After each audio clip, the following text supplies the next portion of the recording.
അപ്പോൾ ഇന്ന് നമുക്ക് ക്യൂട്ടായിട്ടുള്ള മിനി ഫ്രെയിം ഉണ്ടാക്കിയെടുത്താലോ? ഓടിപ്പോൾ ഒരു ചാർട്ട് പേപ്പറോ അല്ലെങ്കിൽ കട്ടുള്ള പേപ്പറോ അങ്ങ് എടുത്തിട്ട് തന്നെ ഇതേപോലെ 1 സെൻറ്റിമീറ്റർ വെച്ച് 4 സെൻറ്റിമീറ്റർ 4 സൈഡും ഒന്ന് മാർക്ക് ചെയ്തെടുക്കാം കേട്ടോ.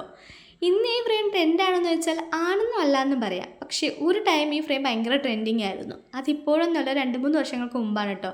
അന്ന് ഇത് ഉണ്ടാക്കിയപ്പോൾ കാണിച്ചു കൂട്ടിയ മണ്ടത്തരങ്ങളൊക്കെ നിങ്ങൾക്ക് ചാനലില്ലാത്തതുകൊണ്ട് കാണാൻ പറ്റില്ല. സാരമില്ലെന്നേ. അപ്പോൾ ഇത് എനിക്കൊന്ന് മാർക്ക് ചെയ്തെടുത്തതിന് ശേഷം നമുക്ക് 4 സൈഡ് വേണ്ടാത്ത ഭാഗങ്ങളുണ്ട്. അപ്പോൾ വേണ്ടാത്തവരെ നമ്മളങ്ങ് ഒഴിവാക്കുകയാണ്. ഈ 4 സൈഡും നമുക്കൊന്ന് കട്ട് ചെയ്ത് കളയാം. പിന്നെ ഞാൻ ഇതൊരു 16 സെൻറ്റിമീറ്റർ നീളം വീതിയുള്ള പേപ്പറാട്ടോ എടുത്തിട്ടുള്ളത്. നിങ്ങൾക്ക് ഇഷ്ടമുള്ള രീതിയിൽ എടുക്കാവേ. അത് കഴിഞ്ഞതിന് ശേഷമുള്ള സ്റ്റെപ്പാണ് ഒന്ന് ശ്രദ്ധിക്കാനുള്ളത്. വലിയ പാടൊന്നും ഇല്ലടാ, ചെറുതായിട്ടൊന്ന് ശ്രദ്ധിച്ചാൽ മതി. അല്ലെങ്കിൽ നമ്മൾ ഇത്രയും നേരം കിടന്ന് വരച്ചതൊക്കെ വെറുതെ ആയിപ്പോവും. ഇതേപോലെ ഓരോ സെൻറ്റിമീറ്റർ 2 സൈഡ് മാർക്ക് ചെയ്തെടുക്കണം. അത് കഴിഞ്ഞിട്ട് 1 സെൻറ്റിമീറ്റർ വിട്ടിട്ട് വേണം നമ്മൾ അടുത്ത മാർക്ക് ചെയ്യുന്നതും കട്ട് ചെയ്യുന്നതും.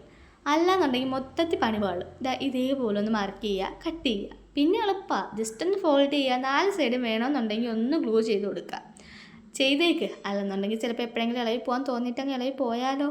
പിന്നെ നമ്മുടെ ആദ്യത്തെ ഗീവ് വിന്നേഴ്സിൽ 2 പേര് മാത്രമേ എന്നെ കോൺടാക്ട് ചെയ്തിട്ടുള്ളൂ. ഒരാൾ ഇതുവരെയും കോൺടാക്ട് ചെയ്തിട്ടില്ല. അപ്പോൾ വീഡിയോ കാണുകയാണെങ്കിൽ എത്രയും പെട്ടെന്ന് കോൺടാക്ട് ചെയ്യണേ. അതെനിക്ക് എൻ്റെ അടുത്ത ഗീവ് വീഡിയോ ഉടനെ എന്നെ പോസ്റ്റ് ചെയ്യുന്നതാണ്. അപ്പോൾ കിട്ടാത്തവരും പങ്കെടുക്കാത്തവരും ഒന്നും വിഷമിക്കേണ്ട. അടുത്ത ഗീവ് വീഡിയോയിൽ എന്തായാലും മസ്റ്റായിട്ട് നിങ്ങൾ പങ്കെടുക്കണം. അപ്പോൾ ഇതേപോലെ ഒന്ന് ഫോൾഡ് ചെയ്ത് വെച്ച് കൊടുക്കുക.